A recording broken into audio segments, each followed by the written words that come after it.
যে কথায় আমি স্তব্ধ হয়ে গেলাম, আমি ধীর হয়ে গেলাম, আমাকে স্থির করে দিল। আমি চঞ্চল মানুষ, আমাকে শান্ত করে দিল। কি কথা রে বাপ রে বাপ, কি শক্তি রে!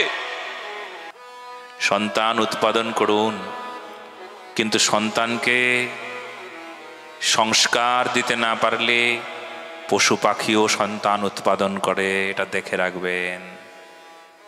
লাভ কিছু নাই।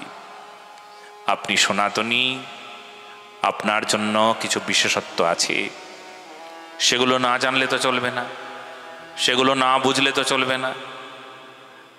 এত হাহাকার কেন, এত দুঃখ কেন, এত ব্যাধি কেন, এত সমস্যা কেন?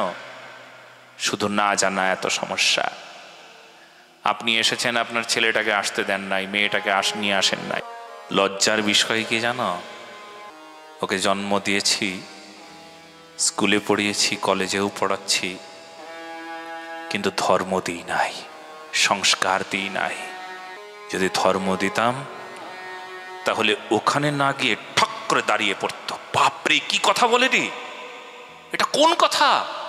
যে কথায় আমি স্তব্ধ হয়ে গেলাম, আমি ধীর হয়ে গেলাম, আমাকে স্থির করে দিল। আমি চঞ্চল মানুষ, আমাকে শান্ত করে দিল। কি কথা রে বাপ রে বাপ, কি শক্তি রে! আমি আজ থেকে 10 বছর আগের কথা বলছি। বাংলাদেশের সাতক্ষীরায় ভাগবত পাঠ করতে গিয়েছি। পাঠ করা হয়ে গিয়েছে, পরের দিন বাজারে গেছি। এক মোল্লা সাহেব আমাকে বলছেন, মহারাজ আপনি তো আমাকে শেষ করে দিলেন। আমি বললাম, কেন, কি শেষ করলাম?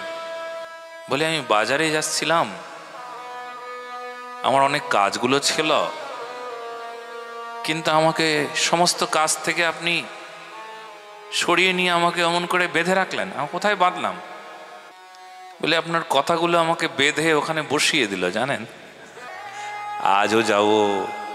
তার মানে বুঝলেন, যদি কাউকে স্পর্শ করে সত্য কথা, সে সত্যের পূজারী হয়ে যায়, সে সত্যের সেবক হয়ে যায়।